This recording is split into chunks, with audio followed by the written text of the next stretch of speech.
Hello friends, आज के इस वीडियो में हम लोग सीखेंगे कि चक्रवृद्धि ब्याज को कैसे निकालते हैं। देखिए, इस वीडियो में हम लोग बिल्कुल आसान तरीके से सीखेंगे। देखिए, चक्रवृद्धि ब्याज को निकालने के लिए इसका देखिए एक फार्मूला होता है, लेकिन देखिए अगर आपको आसानी से सीखना है तो आप साधारण ब्याज के फार्मूला से भी इसको आसानी से निकाल सकते हैं। तो देखिए, साधारण ब्याज का फार्मूला होता है मूलधन गुना समय गुना दर और इसके बटा में होता है 100। यह फार्मूला होता है साधारण ब्याज का। देखिए, इसमें आपको एक बात ध्यान में रखना है कि चक्रवृद्धि ब्याज का मतलब होता है कि ब्याज के ऊपर ब्याज लगना। और आपको इसमें एक बात ध्यान में रखना होगा कि एक वर्ष तक साधारण ब्याज और चक्रवृद्धि ब्याज दोनों सेम होता है। जैसे यहाँ पर देखिए सवाल में है 10,000 रुपये 5% वार्षिक दर से 2 वर्ष का चक्रवृद्धि ब्याज को निकालना है। तो देखिए, हम लोग सबसे पहले एक वर्ष का निकालेंगे। तो यहाँ पर देखिए हम लोग लिखते हैं एक वर्ष। देखिए, सबसे पहले मूलधन लिखना है ना, मूलधन है 10,000, तो यहाँ पर 10,000 को लिखेंगे।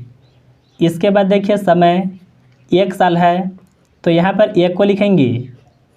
और यहाँ पर देखिए दर है, यानी यहाँ दर कितना है 5% है ना, यहाँ पर लिखेंगे 5 को। और बटा में देखिए 100 है, यह 2 जीरो से यह 2 जीरो कटेगा। 100 से गुना 5 में करें, यह होगा 500। यानी देखिए पहला साल में जो ब्याज होगा वह होगा 500 रुपये। अगर देखिए साधारण ब्याज निकालना होता 2 साल का, तो हम लोग 500 में 2 से गुना कर देते हैं, यानी 2 साल का 1,000 होता है। लेकिन देखिए चक्रवृद्धि ब्याज निकालना है, तो अब देखिए यहाँ पर आपको थोड़ा सा समझना होगा। पहले पैसा कितना था, तो वह 10,000 था ना। अब देखिए यह भी पैसा रहेगा, और यह जो 1 साल में ब्याज आया इसको भी जोड़ करके फिर से ब्याज चलेगा। जैसे देखिए यहाँ पर लिखते हैं 10,000 और यह जो 500 का ब्याज मिला, अब अगले वर्ष में यह भी जुड़ जाएगा। यानी देखिए इसको जोड़ने पर यह होगा 10,500। अब देखिए इतना रुपए पर दूसरे साल में ब्याज चलेगा। तो यहाँ पर देखिए लिखते हैं दूसरा वर्ष।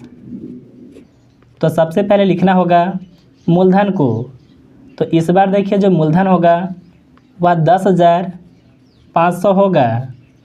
और समय कितना, तो समय देखिए यहाँ पर 1 साल होगा, क्योंकि 1 साल का पहले भी निकाल लिए थे। और गुना में लिखेंगे दर, जो कि 5% था। और इसके बटा में लिखेंगे 100 को। यह 2 जीरो से यह 2 जीरो कट जाएगा। अब देखिए हम लोग 105 से 5 में गुना करेंगे। 100 से गुना 5 में करने पर यह होगा 500, और 5 से गुना 5 में करने पर यह होगा 25।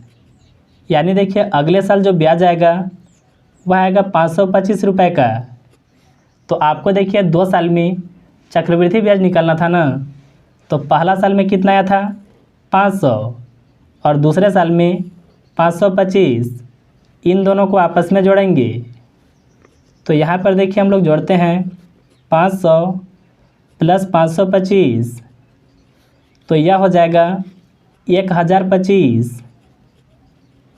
यह हो जाएगा चक्रवृद्धि ब्याज। अगर देखिए हम लोग साधारण ब्याज की बात करते हैं तो 2 साल में कितना होता है, तो पहला साल में 500 था ना।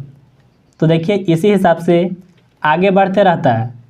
2 साल का निकालना होता है, तो इसमें 2 से गुना कर देते हैं, यानी 1,000 रुपये यह होता साधारण ब्याज। और 1,025 हो गया 2 साल में चक्रवृद्धि ब्याज। तो मुझे उम्मीद है कि आप बिल्कुल आसान तरीके से समझ गए होंगे कि चक्रवृद्धि ब्याज को किस तरीक़ा से निकालते हैं। अगर आपको वीडियो पसंद आया तो इस वीडियो को एक लाइक ज़रूर कीजिएगा।